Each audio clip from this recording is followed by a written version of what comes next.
अस्सलामुअलैकुम रहमतुल्लाहि व बरकातुहू। कुकिंग विद आयशा में खुशामदीद। आज हम बनाने जा रहे हैं काले चने।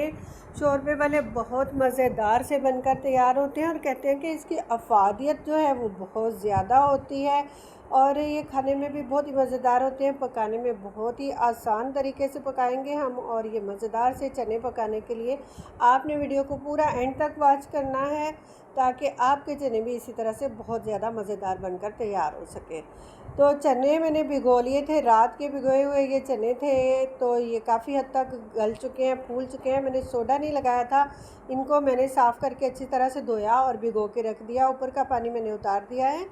अब हम इसको कुकर के अंदर डालेंगे और साथ में डाल देंगे अपने मसाले वगैरह। तो मैंने लिया है प्याज, मीडियम साइज़ की प्याज जो है ना वो मैंने ली है, लच्छेदार कटिंग कर ली है।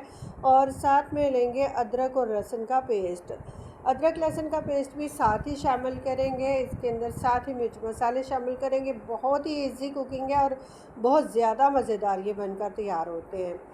तो जो मसाले हैं ना इनमें भी सिंपल मसाले जाएंगे। हाफ़ टी स्पून मैंने हल्दी का लिया है, 1 टीस्पून मैं लूँगी सुरख मिर्च पाउडर और साथ में 1 टीस्पून ही हम नमक शामिल करेंगे। हस्बे ज़रूरत आप नमक कम ज़्यादा कर सकते हैं। बाकी ये 1 पाव चने के लिए ऑथेंटिक रेसिपी है, तो आपने इसको इसी तरह से फॉलो करना है। हम 3 कप के बराबर पानी जो है वो शामिल कर देंगे चने को गलाने के लिए। तो प्रेशर कुकर लगाएंगे, मसालों का एक दफ़ा चम्मच के साथ मिक्स कर लेंगे ताकि ये उड़कर ढक्कन के साथ ना चिपक जाएं। तो अच्छे से प्रेशर कुकर को बंद कर लेंगे। इसके सुराख वगैरह पहले आपने चेक कर लेना है, हल्का सा ऑयल लगा लेना है। और 20 मिनट के लिए हमने स्टीम दी है चने को और ये माशाल्लाह से देखें गल चुके हैं अच्छी तरह से। अब हमने इसकी भुनाई कर लेनी है। तो जैसे ही चने का पानी खुश्क होगा ना तो इसके अंदर हाफ़ कप ऑयल हम शामिल कर देंगे। तो हाफ़ कप ऑयल डालने के साथ इसको अच्छे से भून लेना है आपने। बहुत अच्छी सी भुनाई करनी है ताकि इसका जो फ्लेवर है ना चनों का वो बहुत अच्छी तरह से निकल कर आए।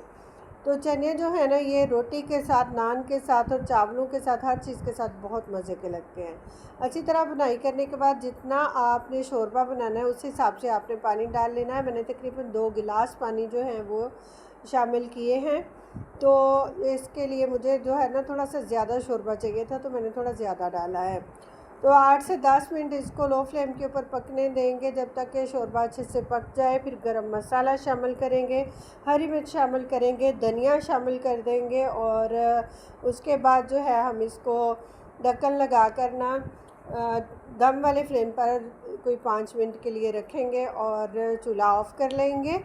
तो माशाल्लाह से देख सकते हैं कि घी जो था ना, ऑयल वो ऊपर आ चुका है माशाल्लाह से। तो बहुत अच्छा सा चने का शोरबा हमारा तैयार हो चुका है। आप इसको रोटी के साथ, नान या चपाती के साथ भी ले सकते हैं, पराठे के साथ भी बहुत ही मज़े का लगता है और अफादियत से भरपूर है। तो आप लोगों को कैसी लगी है हमारी आसान सी रेसिपी, कमेंट करके ज़रूर बताइएगा। कौन कौन कहाँ से वीडियो देख रहा है प्लीज़ कमेंट करके बताया करें। हमें आपका जो है ये कमेंट्स करना बहुत अच्छा लगता है, वीडियो लाइक करना बहुत अच्छा लगता है। तो प्लीज़ लाइक शेयर किया करें और मिलते हैं एक और नई वीडियो के साथ। तब तक के लिए अल्लाह हाफ़िज़।